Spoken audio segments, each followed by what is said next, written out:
Assalamualaikum warahmatullahi wabarakatuh. Pada kesempatan kali ini, kami akan membahas tentang pengukuran sebuah tabel frekuensi relatif dan kumulatif sebuah objek dengan menggunakan SPSS. Perkenalkan, kami dari kelompok 6 Statistiska Dasar yang beranggotakan Anissa, Cici Putri Rahmayani, Diandra Zafira, Hadisya Azahra, dan Muhammad Taufik Fernando.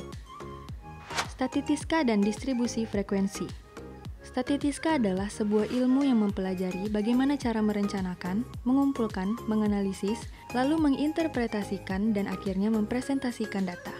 Distribusi frekuensi adalah sebuah daftar, tabel, atau diagram yang menunjukkan frekuensi berbagai kejadian dalam suatu sampel.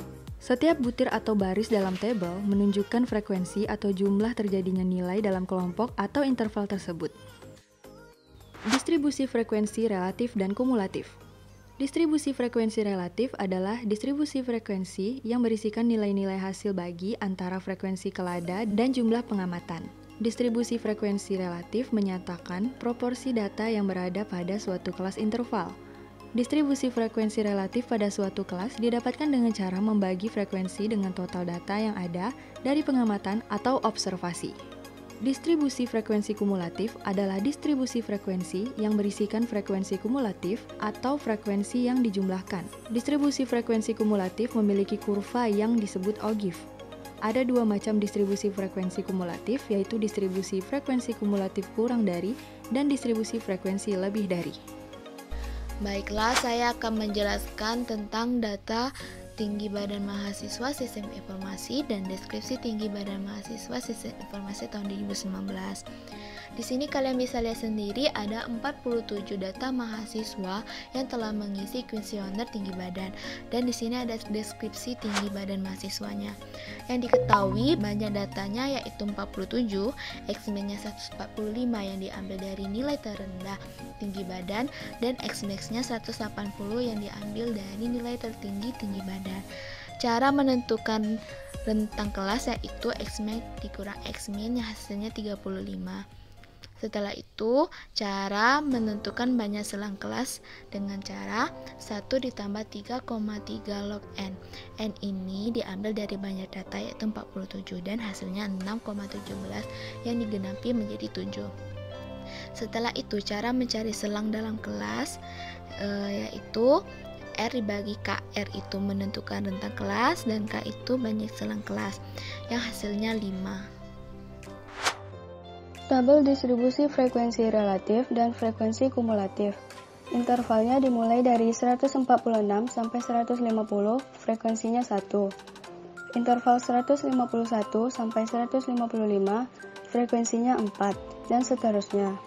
Untuk frekuensi relatif dapat disajikan dalam bentuk proporsi dan juga dapat disajikan dalam bentuk persentase. Nah, dalam hal ini, kami menyajikan dalam bentuk persentase dengan cara membagi antara frekuensi tiap kelas dengan frekuensi total yaitu 47 dikali dengan 100. Seperti 1 dibagi 47 dikali 100 hasilnya 2%, dan seterusnya. Selanjutnya, frekuensi kumulatif didapat dengan menjumlahkan frekuensi demi frekuensi pada setiap kelas dimulai dari 1, kemudian 1 ditambah 4 sama dengan 5, 5 ditambah 6 sama dengan 11, dan begitu juga dengan seterusnya. Selanjutnya SPSS.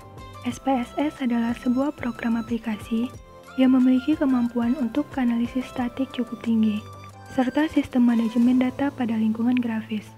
Dengan menggunakan menu-menu deskriptif dan kotak-kotak dialog yang sederhana, sehingga mudah dipahami untuk cara pengoperasiannya. Beberapa aktivitas dapat dilakukan dengan mudah, yaitu dengan menggunakan pointing dan clicking mouse. Di sini saya akan melakukan ke menu SPSS.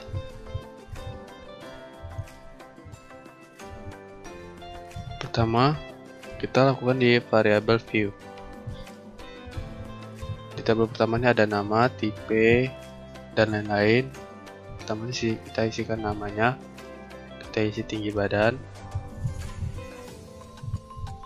Tipenya saya buat string karena di situ ada strip, nggak bisa pakai numerik. Depannya saya buat 10 karena takut kependekan. Di sini labelnya buat saja seperti biasa tinggi badan.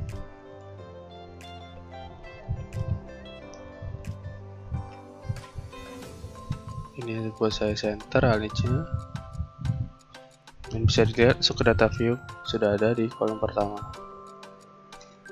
Kemudian kita buka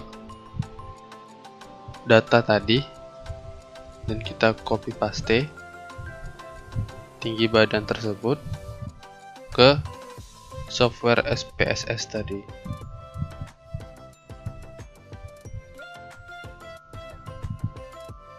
Ini dia. Kemudian kita ke analis, deskriptif statistik, dan ke frekuensi. Kita pindahkan dari tinggi badan yang di sebelah kiri ke variabel. Kemudian ke statistiknya, kita contreng mana yang kita mau, yang akan ditampilkan.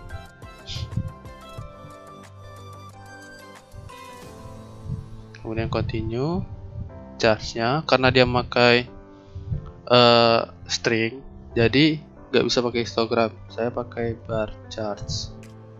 Continue. Oke. Ini dia hasilnya nih.